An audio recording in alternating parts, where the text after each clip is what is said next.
Good afternoon, everyone, or depending on where you are, good morning. I'm Mark McClellan. I'm the director of the Duke-Margolis Center for Health Policy. And on behalf of Duke-Margolis, I'd like to welcome all of you to today's webinar on data capture to measure, track, and improve antibiotic use.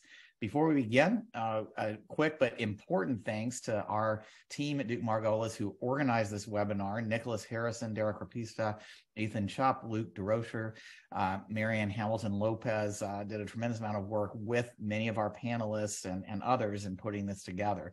This webinar is part of our broader research portfolio to address drug-resistant infections and antimicrobial resistance by focusing on actions to restore and sustain the market for novel antibiotics and bacterial diagnostics. We want to thank the Wellcome Trust for their generous support for today's webinar and a lot of related research and analysis in this field. I think we'll go to the next slide. Just a quick overview of our time together. Our panelists on session one will talk about what clinicians want to know about novel antibiotics that can be used to treat drug-resistant infections, including how clinical data regarding antibiotic use and patient outcomes is captured now, and challenges in developing clinical evidence about novel antibiotics, opportunities for improvements in the future. Then in session two, we'll hear from a range of panelist perspectives on why changes to expand data capture might not only be possible, but needed and valuable to advance clinical evidence about novel antibiotics, including patient outcome studies.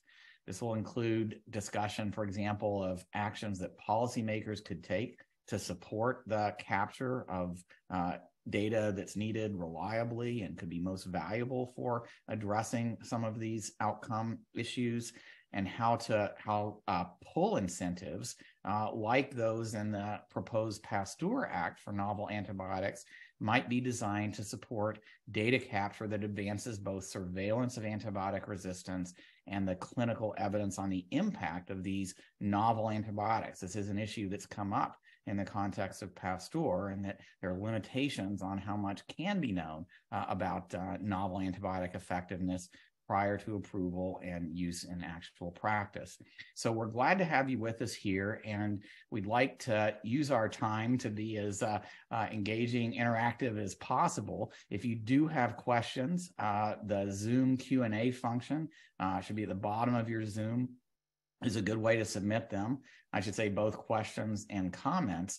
We'll try to get those incorporated into our live discussion, or maybe have panelists or other participants provide an opportunity to answer those questions as well. All right, then I'll make a few brief closing remarks. But to get us started, I think onto the next slide, just a little bit of background information to conceptualize the issues that we'll be discussing during the webinar. So the next slide on why is data capture for antimicrobial resistance important? I think, as many of you know who have spent a lot of time on this topic, there are a number of reasons why such data from real-world use is needed. That includes use of these data to diagnose and treat drug-resistant infections and to improve antibiotic stewardship. Diagnostics that are rapid and reliable are important for that. Capturing the data can help improve clinical decisions. It also helps improve our public health preparedness and response to threats of antibiotic resistance emerging, understanding how to track that locally and how to tailor responses more effectively. And it also helps to inform the development of antibiotics and, as I mentioned earlier, learn more about their safety and about their susceptibility to resistance following approval, given the limitations of pre-market studies. And along with that, it can help policymakers develop better incentives and financial supports for novel antibiotic development, since so much opportunity to learn more is available after antibiotics are approved and in use, and we want the policies affecting that use to be as informed as possible. On the next slide, going over the different uses of antibiotic resistance data. The data that we'll talk about today drives important work across a variety of stakeholders: Clinicians and health systems use the data to improve clinical practice and to implement stewardship programs to support clinical decision-making that affects not only patients in front of them, but the development of resistance in their communities and across their broader patient populations. Public health agencies use the data to support clinical care improvements, to monitor trends in antibiotic use, and especially to track antibiotic resistance trends and inform actions to address those challenges. Professional societies use the data to publish guidance and inform public policy. And the sooner we can have reliable data and real-world evidence, the better and faster those guidelines can be updated. And antibiotic developers use the data to communicate information to clinicians, to monitor trends and the susceptibility for their own antibiotics and the antibiotic-resistant organisms that may be involved as well. So lots of very important uses for patient health and well-being, and for public health, and for diminishing the impact of antimicrobial resistance. On to the next slide, several stakeholders capture data about antibiotic use and antibiotic resistance, but their aims don't always overlap, and the data can remain siloed and limited relative to what may be possible given diagnostic capabilities, electronic, and efforts to improve clinical care, to inform clinical care, include hospital-based stewardship programs, specific clinical research programs like the NIH-funded ARLG. There are some promising examples of antibiotic data capture that combine resistance data and antibiotic use data. I'd like to highlight, and we'll hear more about it, the CDC's AR Lab Network and their National Healthcare Safety Network, NHSN. These capture both surveillance data and information about how antibiotics are being used in practice, a more population-focused data that has implications for broader populations around both surveillance and influencing use. And these programs are adding new data, new participants, new electronic capabilities over time. So today we're going to talk more about how we can improve the data capture efforts and ways in which we can align and support the aims of multiple stakeholder groups, these different uses and valuable, potentially more valuable implications of improving data capture. On the next slide, talking about pull incentives and improving data capture. As policymakers consider how to design post-market incentives or pull incentives for novel antibiotics, we want to consider how additional support for data capture efforts might improve the pull incentives. I've already mentioned the Pasteur Act, where policymakers want to ensure we're getting the most bang for the buck in innovative antibiotics that are supported. The whole goal, and it's a critical goal of the proposed legislation, is to provide more support for the development and continued reliable manufacturing and availability of novel antibiotics that are clinically meaningful in addressing unmet medical needs related to resistance, and therefore have a real impact on improving patient outcomes. But given the limitations of pre-market clinical trials, without adequate and well-coordinated and efficient data capture on actual use of these products as they come to market, it'll be challenging to assess whether the pull incentives for the novel antibiotics are really meeting expectations, and how we can use these very important needed supports, pull incentive supports, as effectively as possible. So on to the next slide. With our panelists, we'd like to consider what actions policymakers can take to support efforts to improve antibiotic data capture. Our panelists will help us consider how data are used to measure, track, and improve antibiotic use, and how further steps, including policy reforms to advance data capture, can help all stakeholders' goals in this space. We'll consider expanded data reporting, facilitating patient-level data capture, supporting diagnostic and susceptibility testing, developing outcome measures, and supporting guidance updates. So with that, let's go straight into the first session on answering clinical questions with antibiotic use data. We're joined by experts who are going to tell us more about how antibiotic use data are answering clinical questions. And very pleased to have with us Libby Dodds-Ashley, Professor of Medicine at Duke University, Shira Doran, who's Chief Infection Control Officer for Tufts Medicine and an Associate Professor at Tufts University School of Medicine, and Simon Portsmouth, who's Vice President and Head of Clinical Development at Shionogi Incorporated. So thanks to all of you for joining us. I'd like to ask you to start by taking a few minutes to share any key initial thoughts and ideas on this topic with all of us. And then after that, we'll continue the conversation with some follow-up questions. And again, for all of you who are with us today, please use the Q&A chat function to engage in this discussion as well. Libby, can I start with you? Thank you very much. I'm excited to be here today and appreciate the invitation. You know, my work, I'm a stewardship pharmacist, and so my work around data with stewardship involves working in facilities to help drive change in antibiotic use. And with the important association between antibiotic overuse and resistance, it's important we know where those areas of overuse are.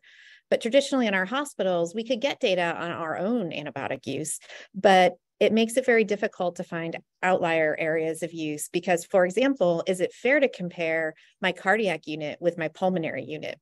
It just seems intuitive that antibiotic use would be different there. So it's really hard to drive change when all I had was my internal data.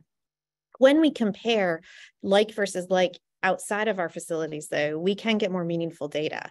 What we initially find, and you see that here at the national, at the facility, and even down to the prescriber level, in these three graphs I've shown, there's variability. You know, in the map you see of the United States, darker blue means more antibiotic use. You can see different levels in the bar graphs that show these levels of use. And so this variability really allows us as stewards to hone in on places where there might be overuse and even perhaps underuse. The issue is that it's not always been terribly easy for us to measure this data and to get these comparative numbers. And I think Shira is going to touch on that a little bit more. Thank you. Great, thanks. And Shira, do you want to go ahead? Yeah, thank you. So I come to you from the standpoint of someone who's run an academic medical center antimicrobial stewardship program since 2005, and am now working at a health system level to oversee stewardship and infection control. And, you know, there are a variety of different standardized metrics for measuring and comparing antibiotic use in healthcare settings. Each of them have benefits and limitations, and some of them include DDD, or defined daily dose on this slide, DOT, or days of therapy, and antibiotic starts. Now, DDDs, they're great. They're standardized by the World Health Organization, but they don't work for pediatrics. DOTs, they're good for comparing hospitals, including those who care for children, but they rely heavily on barcode scanning and computerized records. Antibiotic starts, they're simple, but they convey less information overall. If you can go to the next slide. Now, as Libby said, benchmarking antibiotic use against peers can drive improvements. Ideally, these comparisons will be risk adjusted. So in this slide, you see on the left, this is a graph of a series of hospitals compared against each other, compiled by Vizient, a member-owned healthcare services company that collects data and feeds it back to hospitals. In this case, using DDDs, and that's adjusted by case mix index of the patients in those facilities. And our hospital is one of those bars, one of the good ones on the right. And the top right graph is CDC National Healthcare Safety Network antimicrobial use data, which uses DOTs. Now, this graph that I selected to show you represents all adult non-ICU wards at my hospital and categorizes the antibiotics based on their indication and how broad spectrum they are, and displays the results as a standardized antibiotic administration ratio, where 1 is when the observed value equals the expected value after risk adjustment, which uses a variety of factors like hospital type, proportion of beds that are ICU beds. And in the bottom graph, a more simple way to approach antibiotic use data. It's from a Massachusetts state initiative that I'm involved in, collecting antibiotic starts from nursing homes, which are then fed back to the facility leadership quarterly, showing them for each antibiotic class how they perform compared to their peers. So they are the blue asterisk and their peers are the red bars. Thank you. Great. Shira, thanks very much for those brief and very informative illustrations. Simon? Yeah, thank you. So, yeah, my name is Simon Portsmouth, and I'm very happy to be invited here to give the perspective of drug developers in the aspects of antibiotic development, really, and maybe taking a step back a little bit. You know, we successfully developed and launched an antibiotic for multi-drug resistant gram-negative infections recently. And of course, to develop a drug, it's important to develop some objective evidence of efficacy. And to do that, of course, you need a double-blind placebo-controlled trial. And of course, if you're studying very drug-resistant infections, then the potential comparators in that trial could be infinity, really. So in fact, absurdly, and perhaps which makes things very difficult to really interpret, you have to exclude people from your studies with drug-resistant infections so that you can have a fixed comparator. So at the end of the development, really, you've got physicians saying to you, it's great to see you have efficacy in your drug, but it doesn't really tell me how you're going to, I'm going to use this drug in clinical practice. And so if you then do studies in people with severe infections that are multi-drug resistant, you face the problem of not being able to do a blinded trial because the comparators are so variable and may need to be changed. Often the patients are incredibly sick as well. The reason they have a multi-drug resistant infection is because they've undergone some form of catastrophe in their life and they've been in hospital for a long time. And actually an antibiotic that you give them may not be a life-saving intervention anyway because they have an untreatable cancer. So it makes these things very, very difficult for physicians really to interpret by the time you do have a drug finally developed. So given that, of course, we are contributing now to the surveillance programs and continuing to help to capture data and follow up patients that are being treated with our medicine.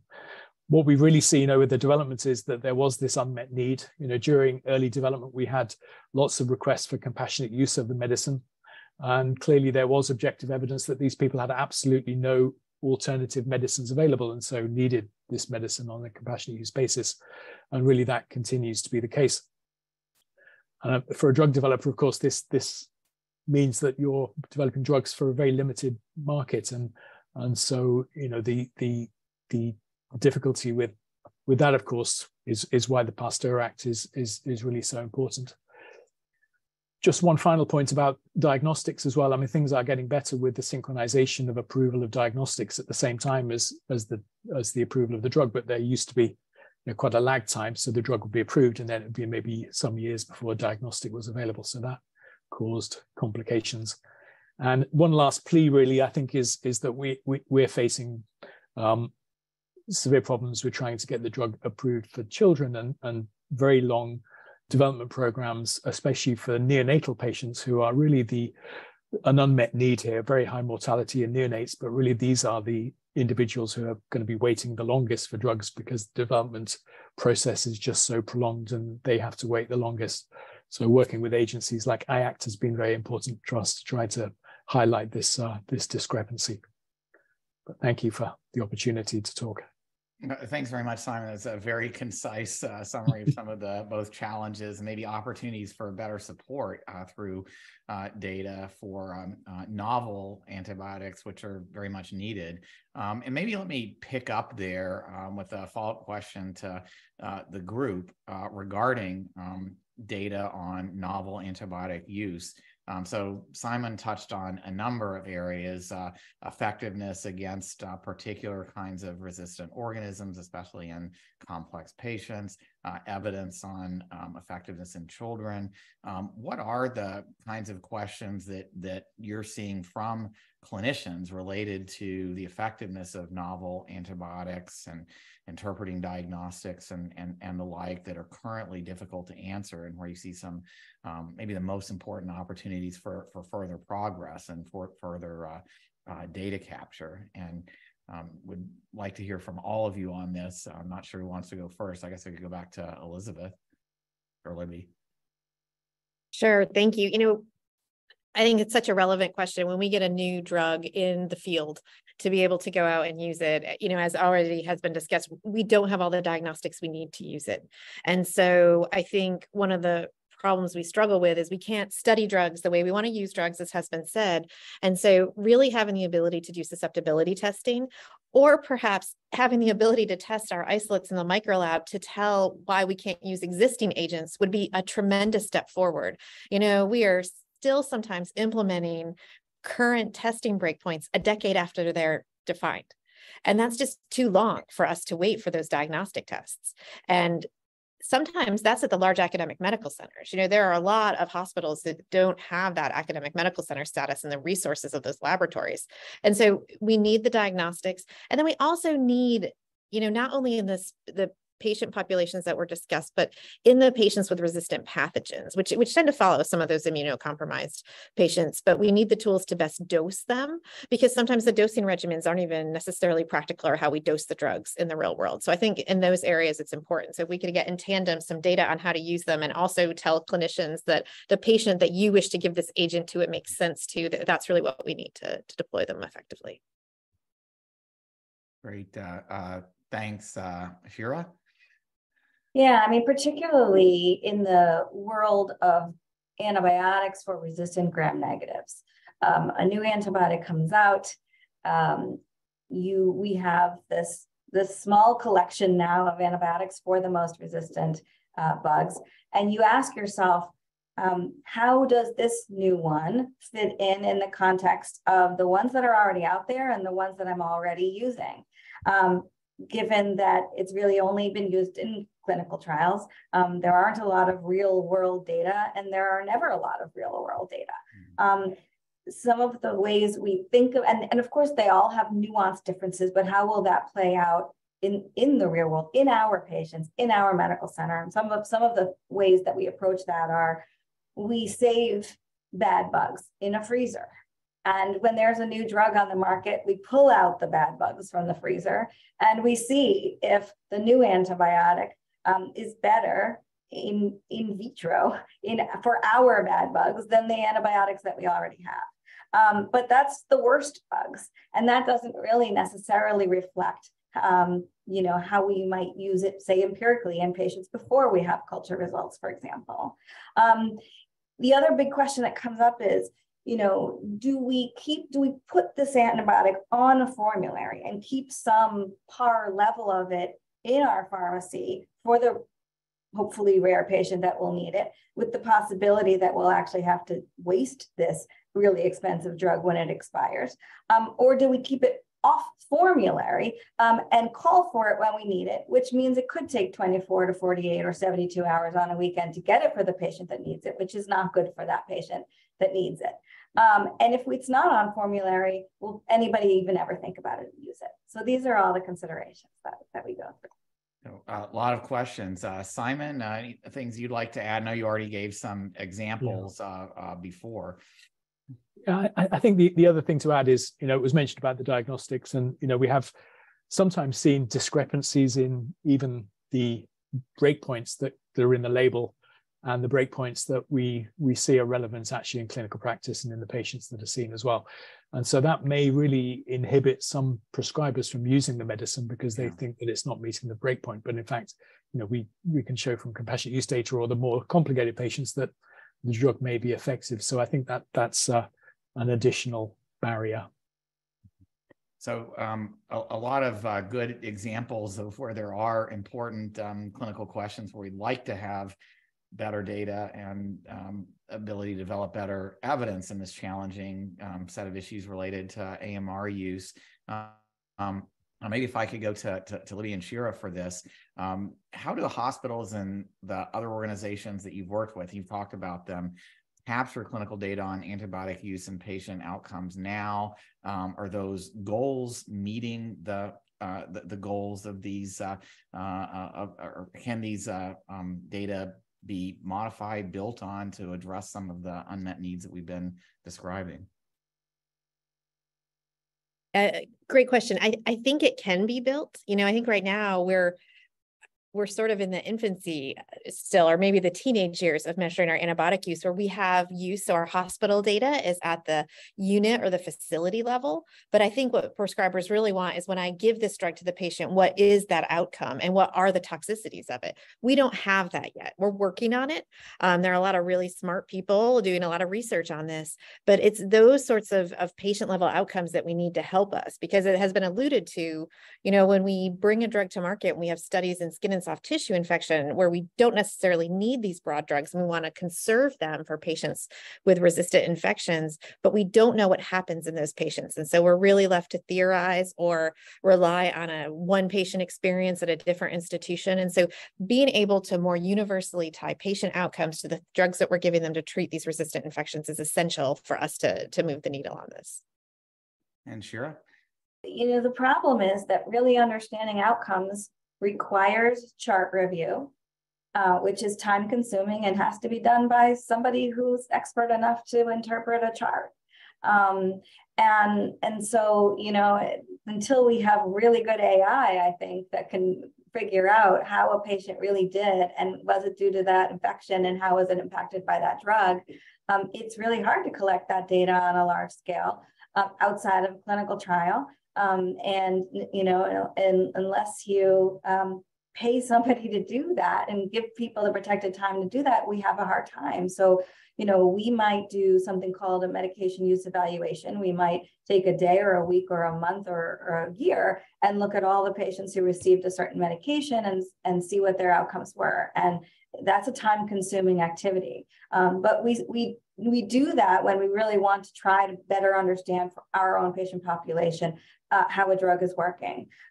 So, an example would be fidaxomicin was a drug that was approved for treatment of Clostridium difficile. It was very expensive. It was shown to be better at preventing future recurrence of C. diffs than the standard of care. And we wanted to see if, in using this very expensive medication in our hospitalized patients, it was actually resulting in lower rates of recurrence of Clostridium difficile than our standard antibiotic. And so we did a medication use evaluation and we did those comparisons. It did not appear to be preventing recurrence in our patient population. And so we used that to sort of, tweak our internal hospital guidelines around when to use that medication, given that for hospitalized patients, and I'm not sure that everyone realizes this, it's the hospital that eats the cost of the expensive novel antibiotic. And so we have to be very careful with those.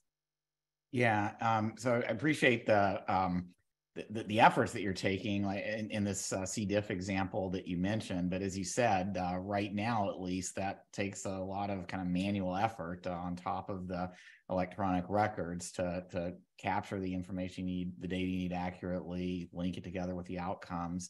Are you seeing, and this is going to come up more in the second panel, but from your standpoint involved in clinical practice, are you all seeing progress in data becoming more standardized or electronic standards, which use is expanding, helping in this space much yet?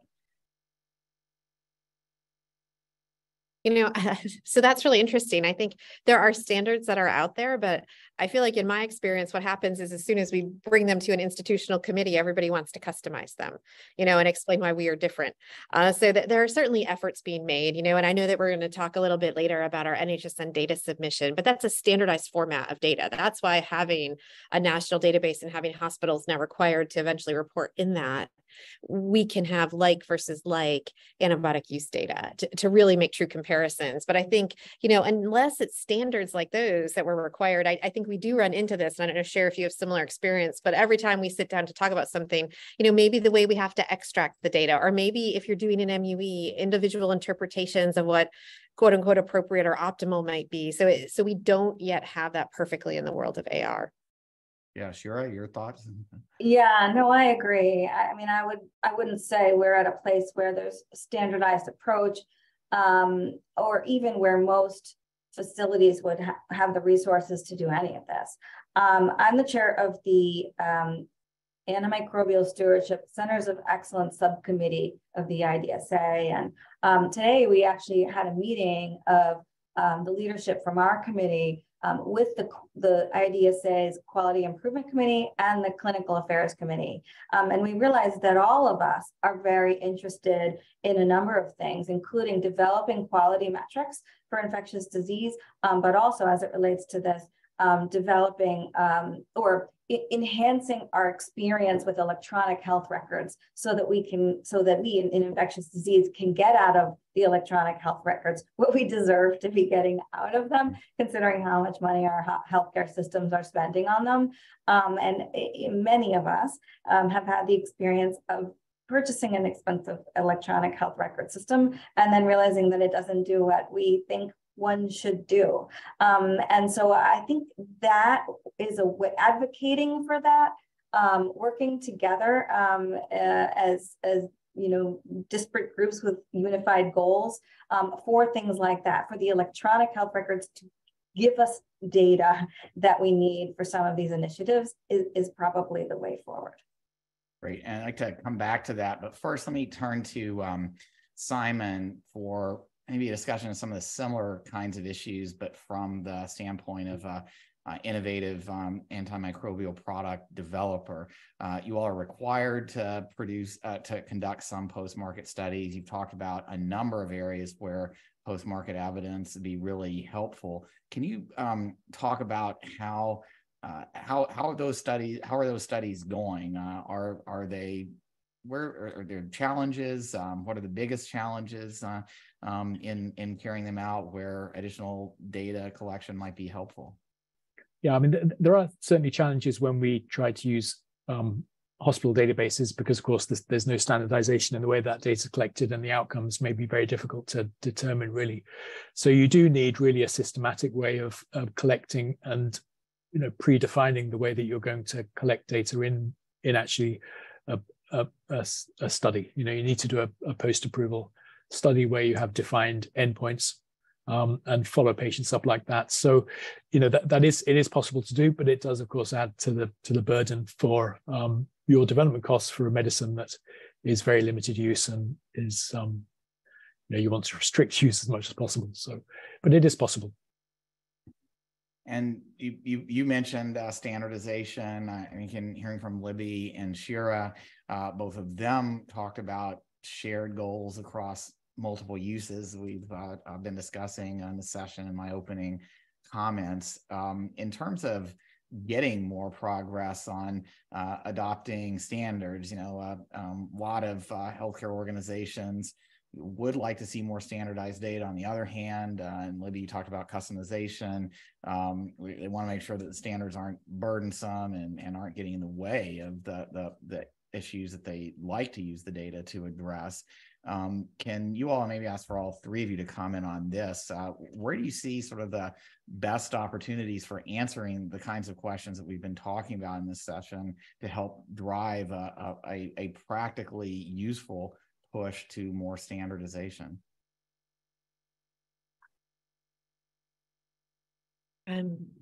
It's a great question. It's a hard question. And I think there are examples out there, though, of where it's starting to happen. There are large data repositories, largely in the academic setting right now, that have multiple places contributing common data sets. And it allows us to use a standardized format, again, somewhat. There's still some differences between facilities to answer some of these questions, but at a very high level right now because it's not too granular.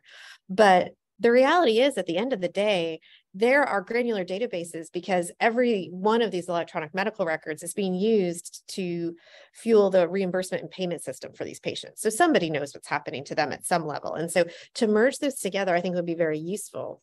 I also think it would be helpful if we could leverage this data for some of that post-marketing surveillance that is needed, or even help us do, pre-trial surveillance to look better at patients and design better studies that are going to meet the needs of patients in our hospitals.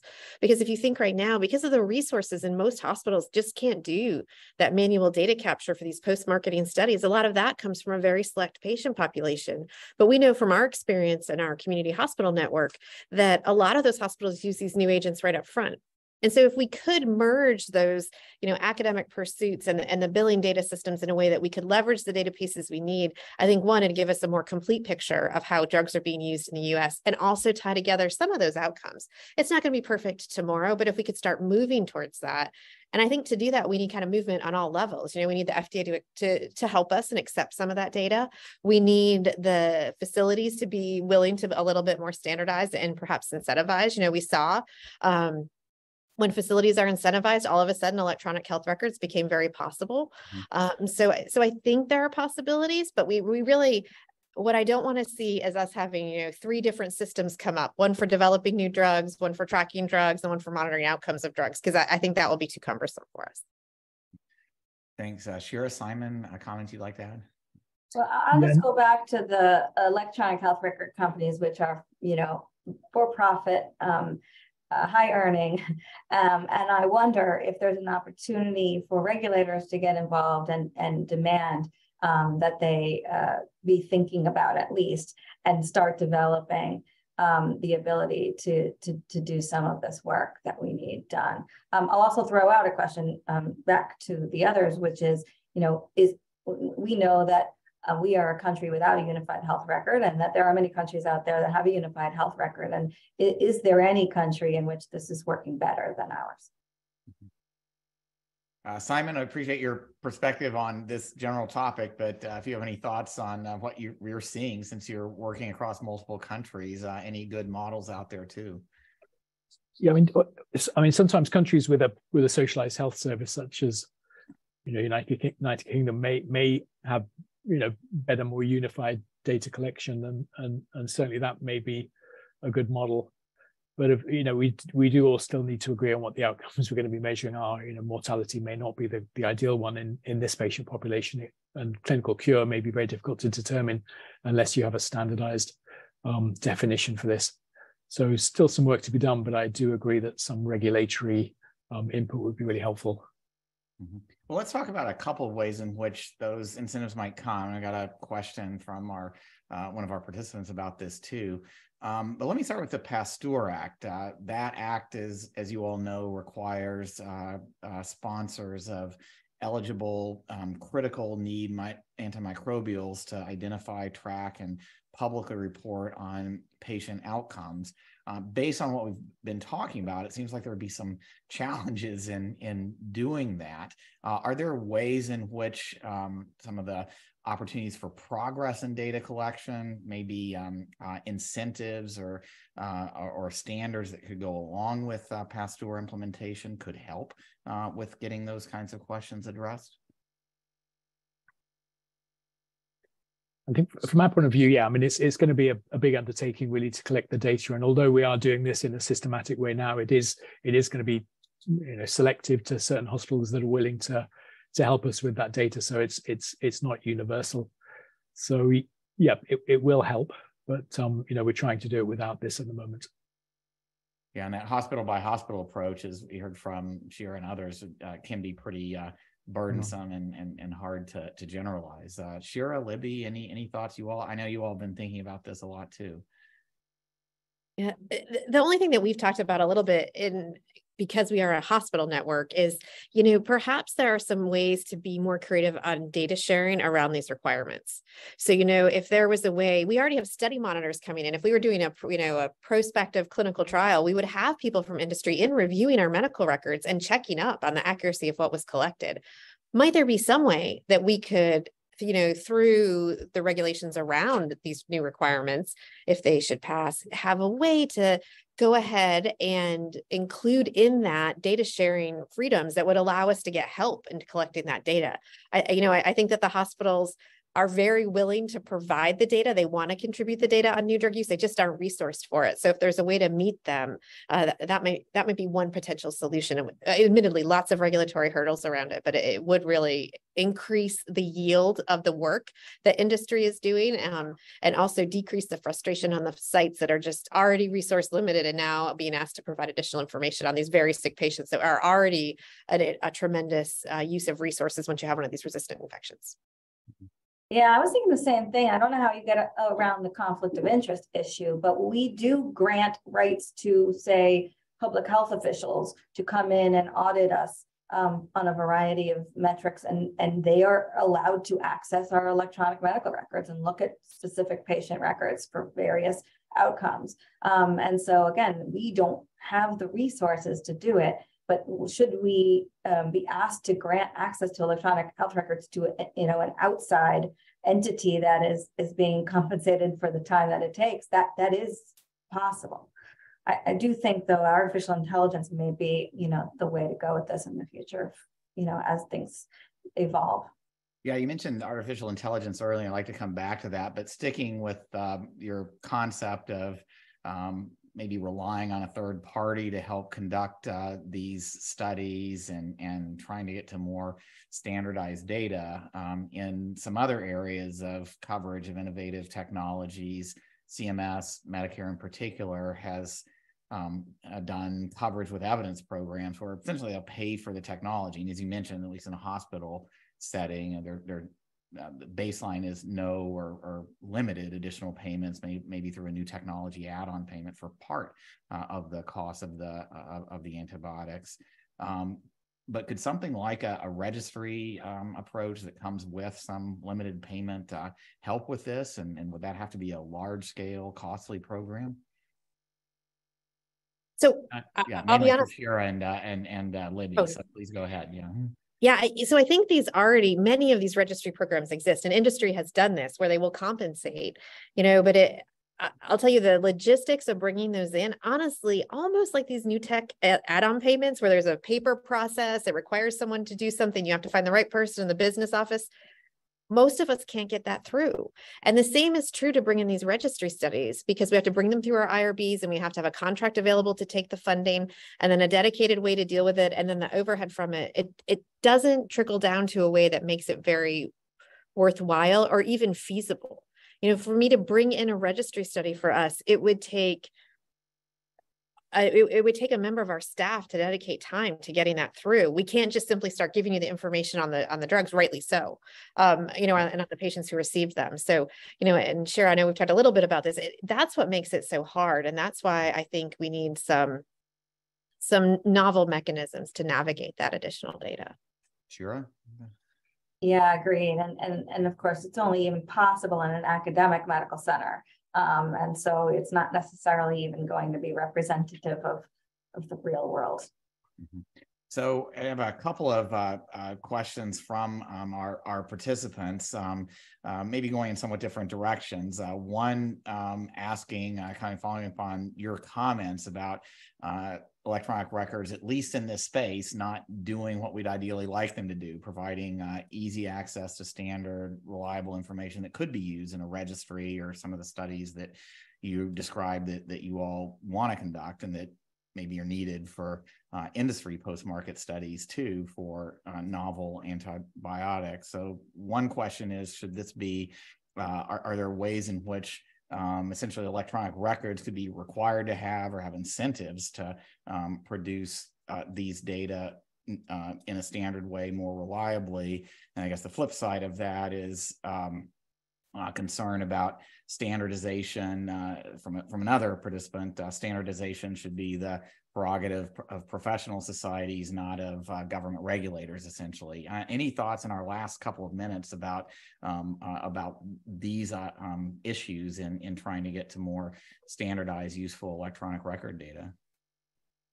Yeah, that is a good point. And so going back to the fact that IDSA, the Infectious Disease Society, just literally today, is taking an interest in how we can advocate for new metrics to be implemented. And that does seem, I think that's a really good point. That seems the ideal, right? Let's let the professional societies determine what the appropriate things to measure are. And then if the demand is that the electronic health records facilitate that, then let's use Congress to make that happen. I think this is probably the best outcome of this panel is that thought right there. Libby, anything you'd like to add or agree? Or Yeah, I'd just like to add, I think there are models in other disease areas where this has worked really well, and I'm thinking of HIV for example, where large cohort studies have been carried out over many years to look at toxicity of antiretroviral therapy with standardized data collection, and have really given invaluable information. And more recently, a large network looking at different diagnostic methods for pneumonia and how that affects antibiotic prescribing, using things like the Insight network. And so there are models where this can work, and sometimes these are private public partnerships and academic partnerships with industry. Well, I think you all have made a great transition to our second panel. Any quick final thoughts that you'd like to add? This has been an excellent discussion. All right, well, we are going to be turning, so thanks to all three of you. We are going to now be turning directly to policy approaches to improve data capture for antibiotic use. And I appreciate our first panel both teeing up some of the challenges and reason this is an important topic and the opportunities for getting there. Now we're going to go into more depth on policy approaches to improve data capture for antibiotic use in these very important applications, including for clinical care and public health. I'd like to welcome our speakers for this session. Tamar Barlam is Chief of Infectious Diseases at Boston Medical Center and Professor of Infectious Disease at the Boston University Tribanian and Avedisian School of Medicine. Rebecca Lee is Executive Director at Vivli. David Hyun is Project Director at the Pew Charitable Trust, and Arjun Srinivasan is Associate Director for Healthcare-Associated Infection Prevention Programs at the U.S. Centers for Disease Control and Prevention. So just like in the first session, I'd like to ask each of you to take a few minutes to share some key ideas on this topic with the audience here. Feel free to build on what you've heard in the first session. And then after these opening comments, we're going to continue the discussion with some follow-up questions. Again, I appreciate the questions that are coming in from all of our participants here today, and we'll try to get to some of those too. So let me start with Tamar.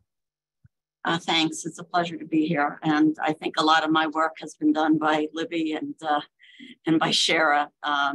I'm coming to this as a clinician who's run stewardship programs for decades, and really an interest in how to implement those programs and have appropriate antibiotic use for at the institutional, but particularly at the patient level. So as was said, a lot of times the drugs that have come out have not been linked to diagnostics that are timely. And you literally have consideration for a new drug, and you might have to wait days or even a week to get susceptibility results, if you can get them at all. So in the policy considerations, as you're considering support for the companies that are going to be developing these agents, the support for having those diagnostics developed and available is so important.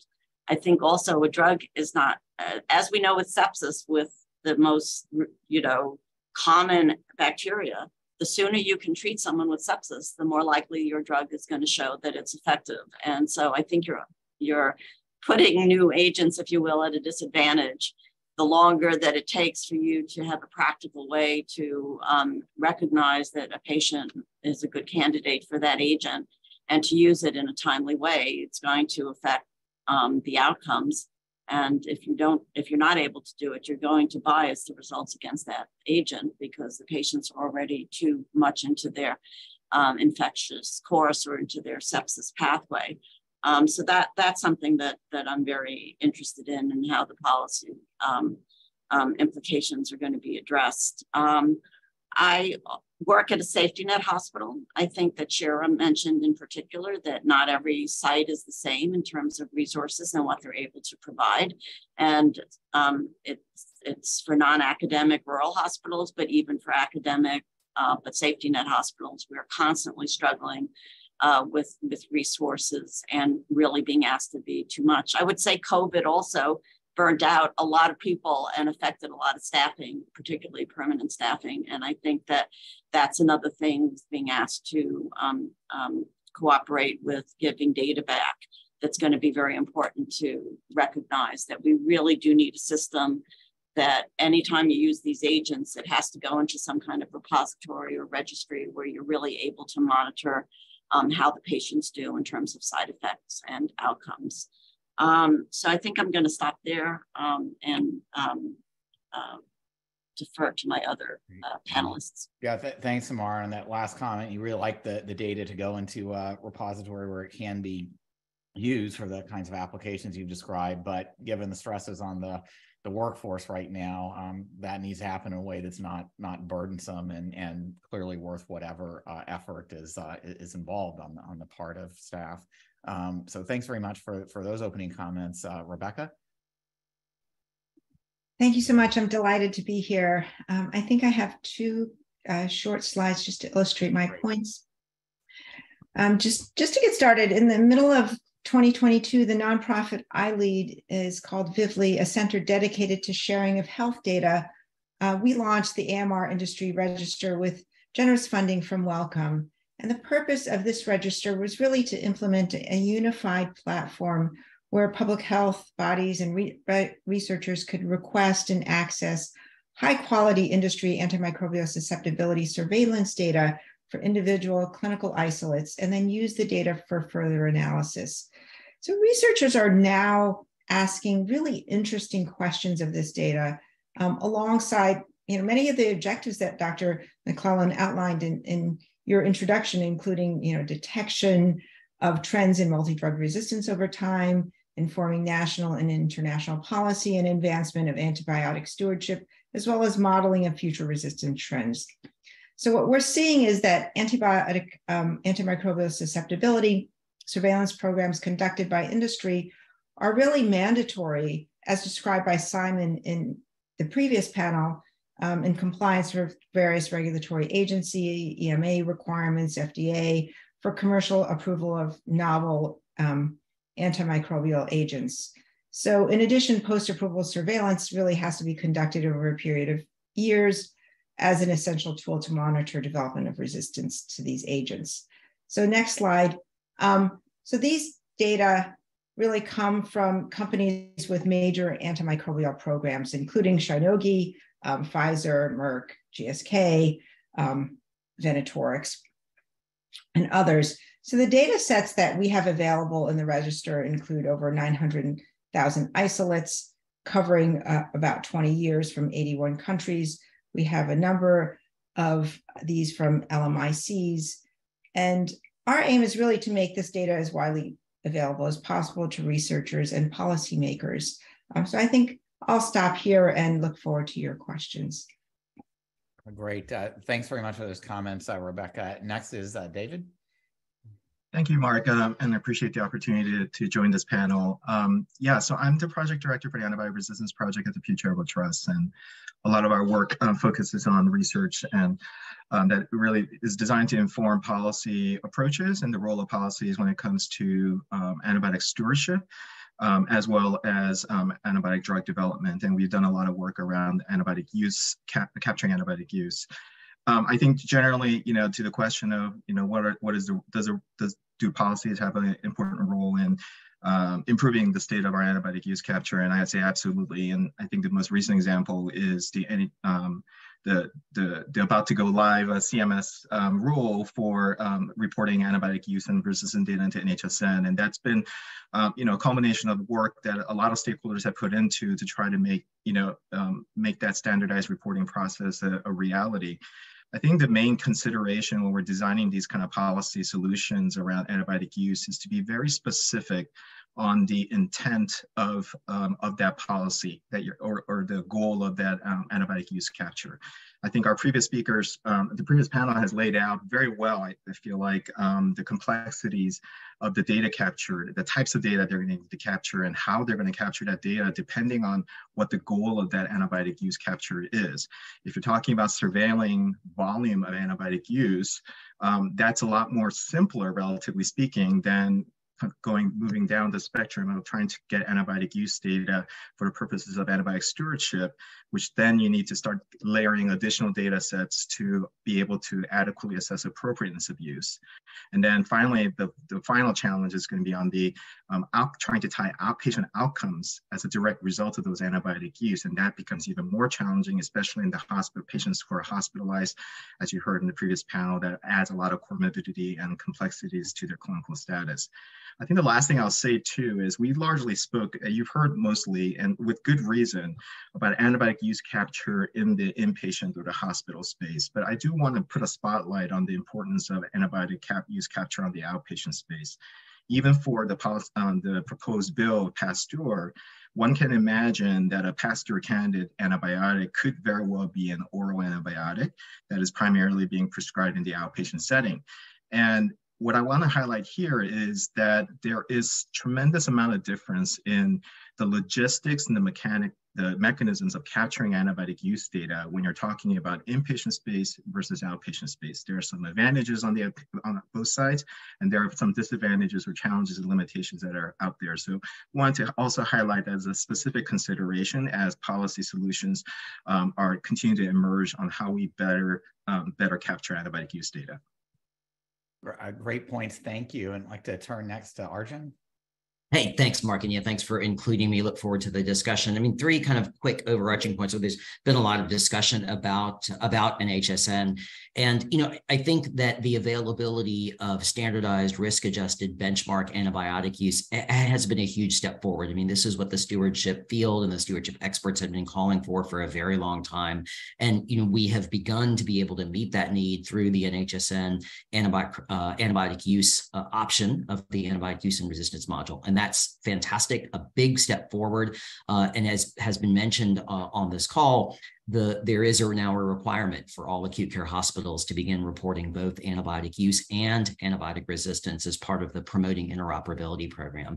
And again, it's a huge step forward. As David mentioned, we need to expand that infrastructure to other healthcare settings. One of the things that happened during the pandemic is that all nursing homes began reporting data into NHSN on COVID. And so we are now working with CMS on ways that we can continue that having all of those nursing homes reporting information into NHSN, and it creates the potential that they could come online next as another site for reporting antibiotic use and maybe even antibiotic resistance, depending on what the lab information looks like. So we continue to try and grow the antibiotic use reporting across healthcare settings, because we know, as David said, it's not just hospitals, it is nursing homes, it is outpatient settings that are also incredibly important.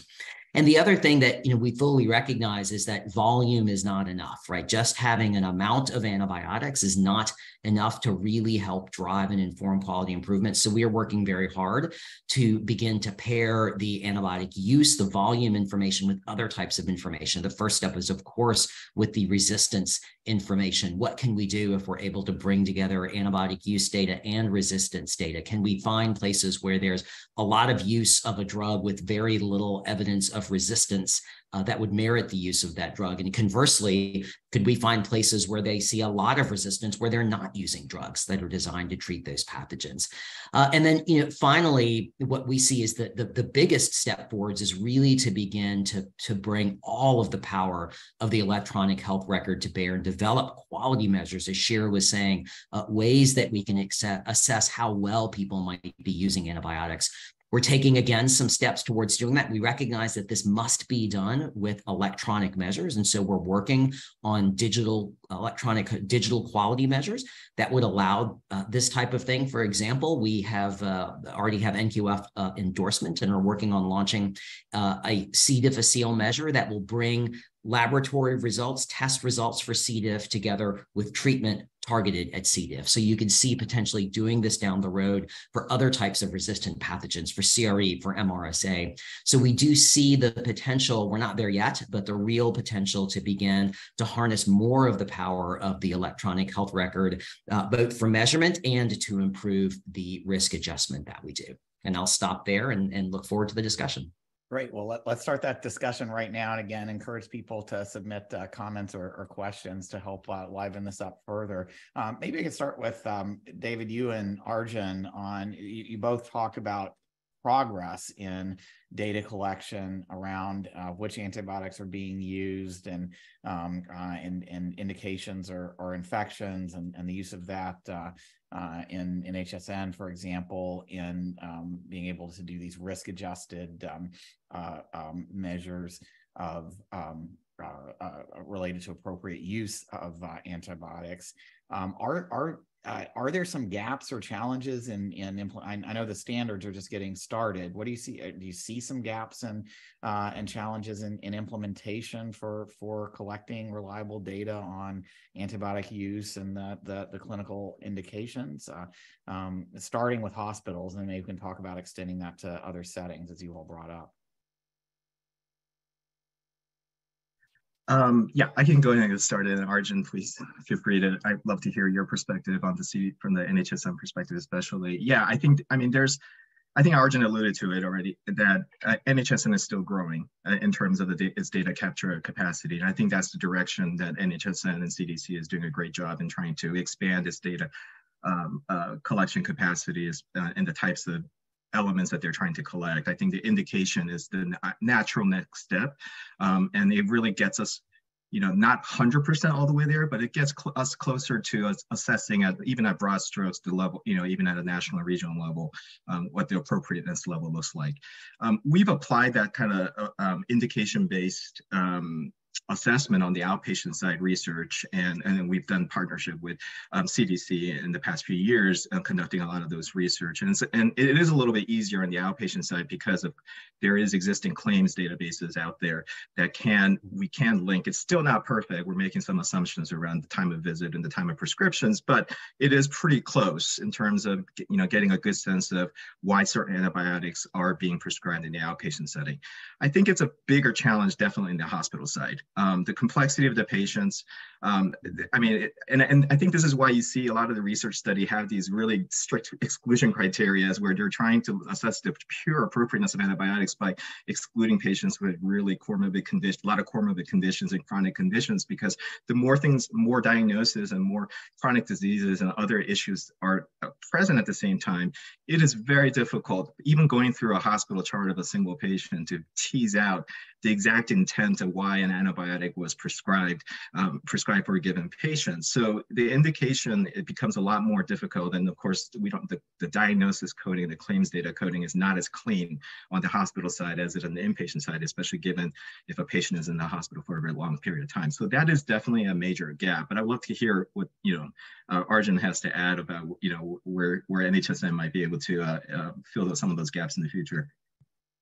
Yes, and this is where we all want to go, right? I mean, this is because we all know, like, the goal of antibiotic stewardship, it's not to reduce antibiotic use, right? It's to optimize antibiotic use. Yeah, and most of the time that means reducing it because we overuse antibiotics. But yeah, there are situations where patients they're not getting enough antibiotics, or they're not getting the right antibiotics. And that's stewardship too, right? If a person comes in with sepsis and doesn't get appropriate broad spectrum antibiotic therapy, then that's a fail of the system. And that is also an antibiotic stewardship issue. And so, we are continuing to work. I think there's a lot that can be done now with electronic health records to try and better get at appropriateness of antibiotic use. We have been working very closely with a group in Michigan led by a hospitalist named Valerie Vaughn, and they've actually developed some measures of appropriate prescribing for pneumonia, for urinary tract infections. And so what we're doing is partnering with her. Their measures require manual chart review, but we've been working with them to say, well, what does this look like if you try to do it fully electronically? And so we've been working with them, working with the VA, with the University of Pennsylvania. And so we're developing a electronic measure of appropriate prescribing we're starting with pneumonia, because we know that's the number one indication for antibiotic use in the inpatient setting. It's a start. But I think that's the type of model that we can begin to follow in the future. And we are now taking our first steps. Right now, the information that we collect on antibiotic use is done at an aggregate level, right? We get volume, we get days of therapy, but it's at an aggregate level, not at a patient level. We now have the capacity in NHSN to begin collecting data at the patient level. So we can begin collecting the individual patient prescriptions for antibiotics and pair that with the patient's own information on comorbid conditions, susceptibility information. There's limitless possibilities there. It's a lot of data, but we do now have the capacity to do that. And so we are beginning to take steps in that direction as well. Interesting.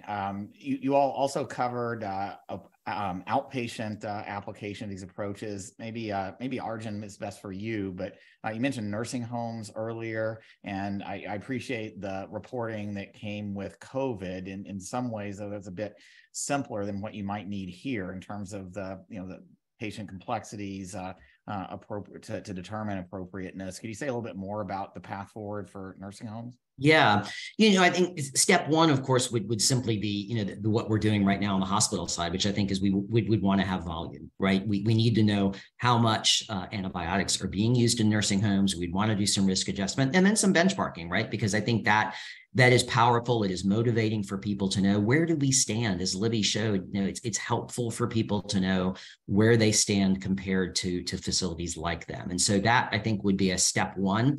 And that is probably as a first step, not incredibly difficult in the nursing home setting. A lot of them do have electronic pharmacy systems. One of the things we capture electronically, have been capturing, is we do have the ability to capture some of that directly from pharmacies and nursing homes. And so as more nursing homes move to these electronic health records and have more pharmacy information available electronically, that will be step one. And then, yes, in the future, we will begin to try, and we want to try to pull in more of that information. But I think the growing presence of electronic health records in nursing homes does create some of these opportunities. It's a lot to move on in the future, but the options are there in ways they never have been before. Interesting. Maybe Tamar, I'd like to go to you next. So we've been talking about the use of these next steps with NHSN and some of these related extensions of more standardized electronic data on patient characteristics and on antibiotic use to get at appropriateness from a standpoint of surveillance and public policies.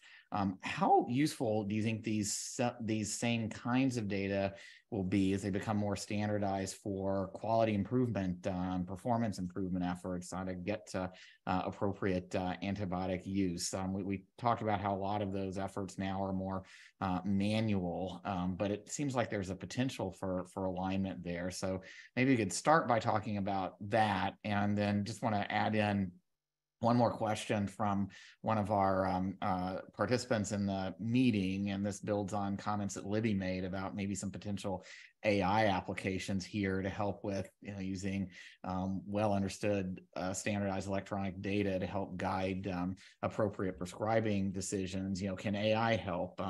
A question brings up the illustration of ChatGPT. I'm not sure there's a ChatGPT module yet for appropriate for guiding appropriate prescribing, but is this a direction that's going to have an impact soon, not just for surveillance efforts more broadly at the policy level, but for your work on clinical decision making, on supporting clinical decision making?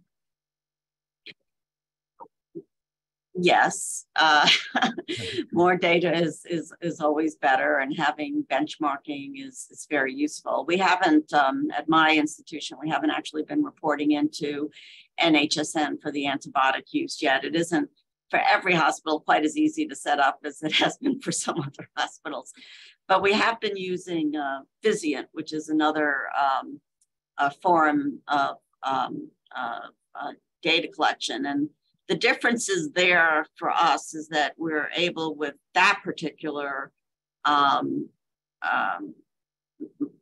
modality, to look just at safety net hospitals, for example. So, we're able to also look at other hospitals that are within the city of Boston. So we're able to kind of individualize a little bit what we actually want to benchmark ourselves, against. And I think that I don't think NHSN is quite there yet in terms of, and hopefully now that it's going to be mandatory and everyone's going to be reporting, we could start to look at not just linking the data to diagnoses, but to populations. And I don't just mean populations in terms of nursing home versus non-nursing home. I mean populations in terms of, vulnerable populations. I think that there are lots of very worrisome data about, how antibiotics are prescribed, with racial differences or with other kind of biases that might be present. And I think that, you know, the first step is what's happening, though. The first step is to try to get the data reported and to get it reported universally across the country. And I think that's a huge step. I'd like to see it continue to be challenged, what we actually need to look at to really decide. I know that we have had for our antibiotics, you have to put in an indication. And we've done periodic looks at how accurate those indications are. And they're not always that accurate. So I think that's another challenge that we have to look at. Can we kind of have a system electronically where we double check what the provider is putting in, you know, as an indication, and are they doing it just to avoid having to get antibiotic approval or, you know, do some other things? But I definitely think that it's extremely important. And I'm excited that it's making it mandatory was the push that I needed to get my hospital to actually put the work hours into getting it done. So I'm thrilled anytime something's made mandatory, because that means that all of a sudden it rises to the top and we get the resources. So I do think it's going to be really important. But as I said, I'd like to see it really shaped in many different ways that maybe we're not thinking about just yet.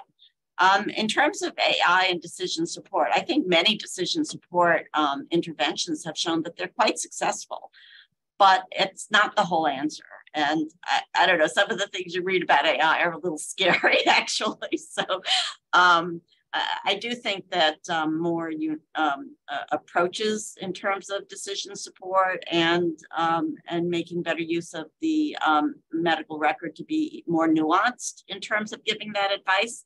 I look forward to seeing it. I hope, and I don't think it'll ever put people like me out of business, though.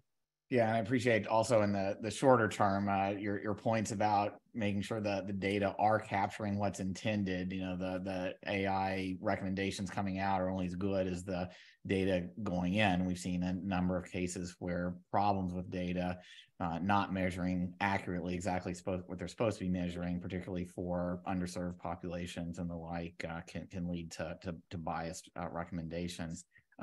Rebecca, I'd like to go to you next. You've put together an amazing amount of data, given all of the obstacles to gathering data in this space here in the U.S. and around the world.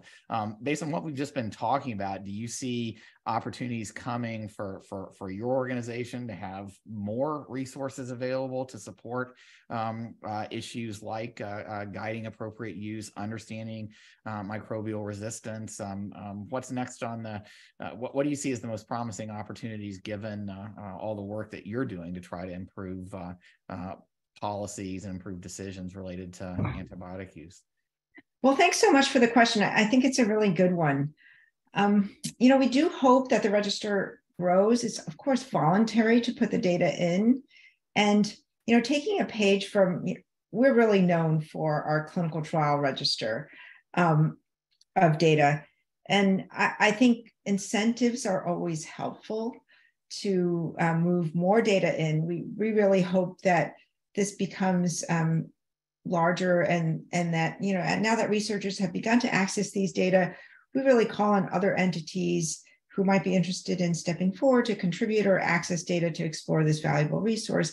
I think as we move forward, we'd also call on other entities that might have influence in terms of policy or those that might be able to be funding, even funding trials or providing funding for antibiotics that could incentivize those that are receiving funds for antibiotic development itself, that could push them to put data into the register. And that's what we've seen on the trial side is funders could actually tip those to put data in, because there's really no incentive. It's completely voluntary to contribute data.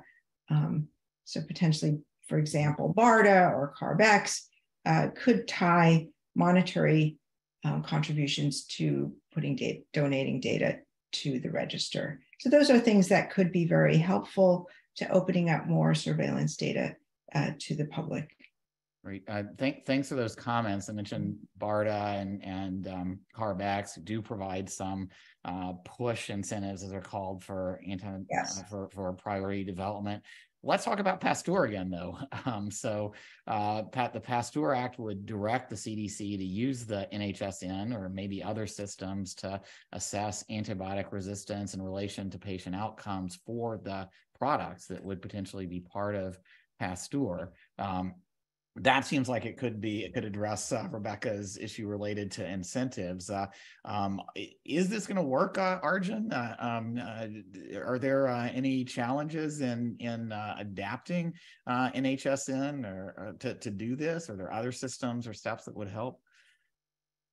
Yeah, I mean, I think there are always challenges, right, Mark, to any of these things. So, but I think the crux of it is exactly what we envisioned with NHSN, right? That is what we are already trying to do, which is to use NHSN to be able to not only assess the volume of the antibiotics that are being used, but also eventually to assess the quality of that use. Far more difficult challenge, but a much more important endeavor to undertake. And I think the fundamental challenges with most of this really don't lie so much on the technical side. There are definitely ways to have the data captured, to bring the data over.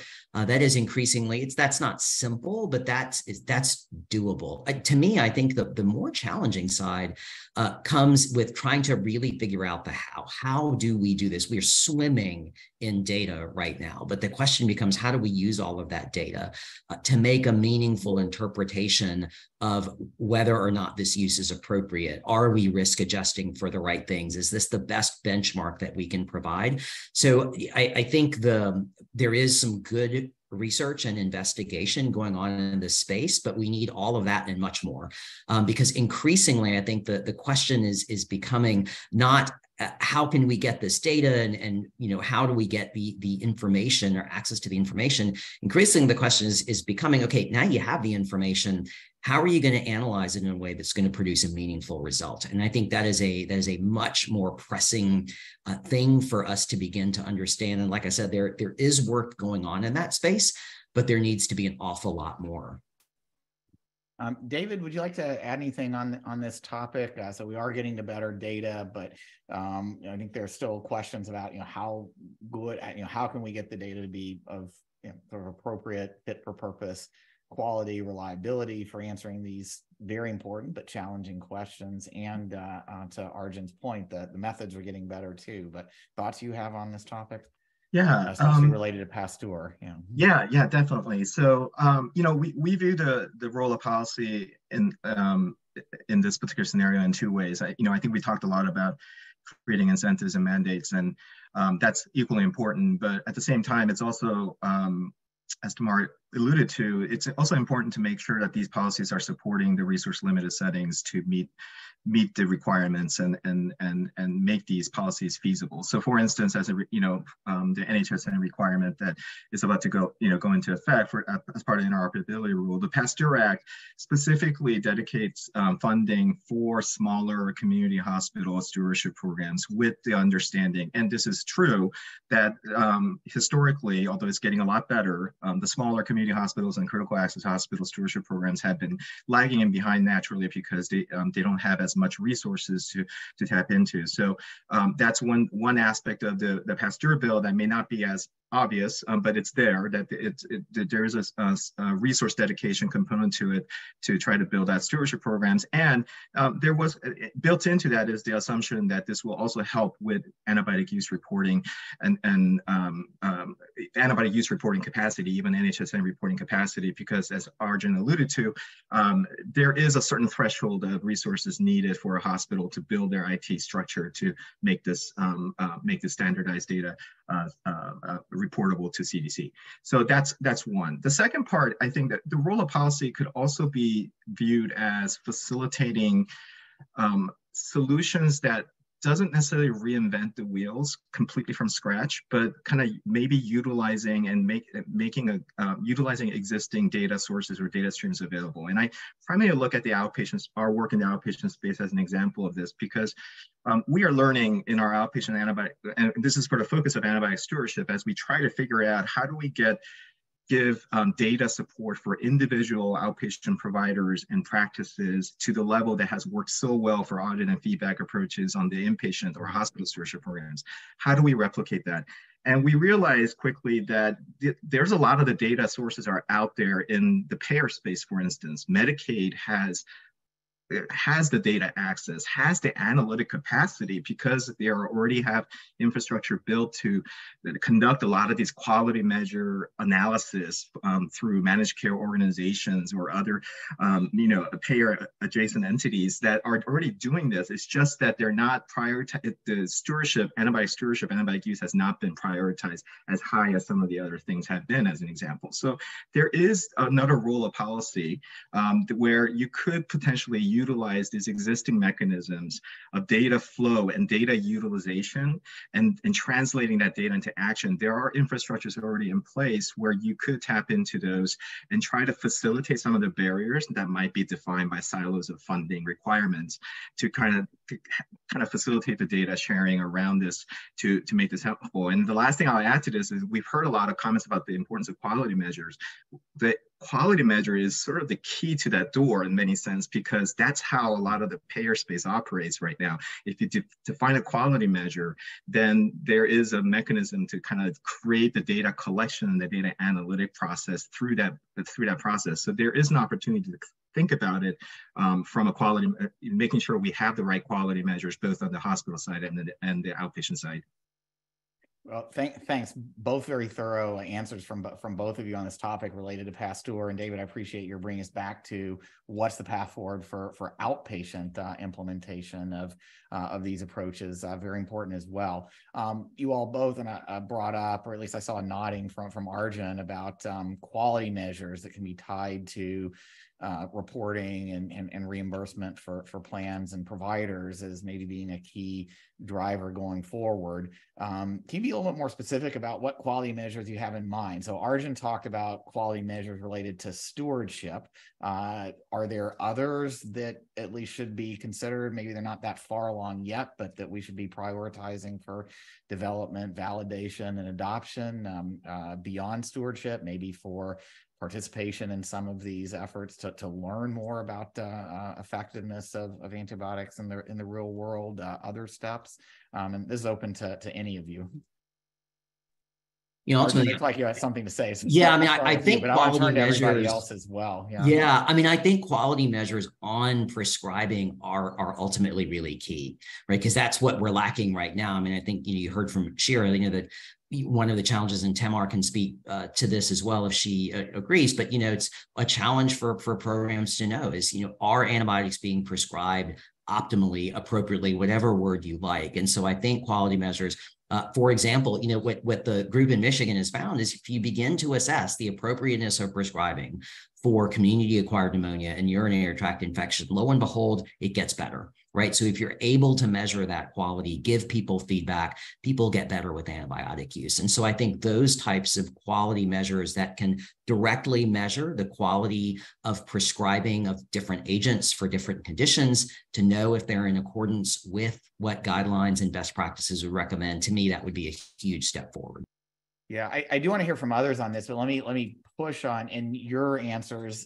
So guidelines are really important, but I think particularly for the newer antibiotics, if we don't have good methods for data capture and reliable evidence development based on the data capture, it can be quite a while before those guidelines have enough of a basis to be updated. And I'm talking years, so potentially. So are there some steps maybe along with the appropriateness measures that can help the societies, others, all of us keep those guidelines as up to date as possible, especially related to the important new antibiotics to address resistance? So I'm going to turn to anybody else who wants to just comment generally on quality measures or this issue in particular.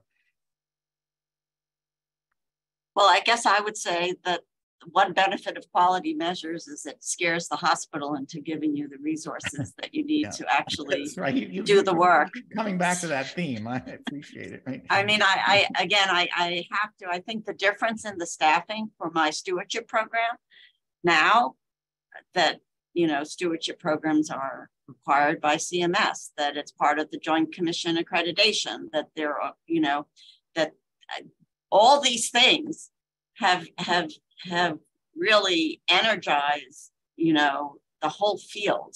And however great we get electronically, you really do need that professional staff on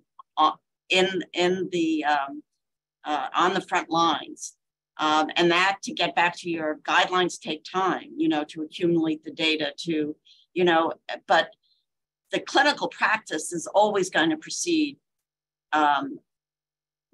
eventually getting it into a written guideline. And I think that quality measures are very useful, but one of the reasons that they're useful, and the practice does improve when people are looking.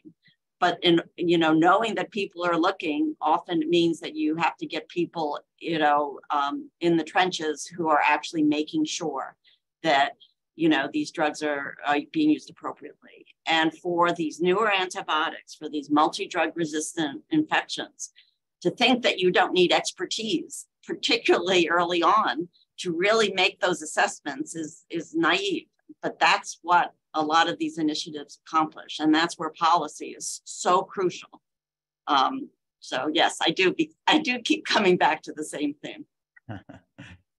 David and Rebecca. David, maybe next. Yeah, I'll just add, you know, you were talking about what other types of quality measures we could envision as be useful when we're assessing antibiotic use. And I think there's some already examples out there. You know, Arjun already touched on the appropriate quality measures that are, you know, designed to assess appropriateness. And typically that's, you know, whether an antibiotic meets a certain indication or a duration, you know, the duration based on the guidelines.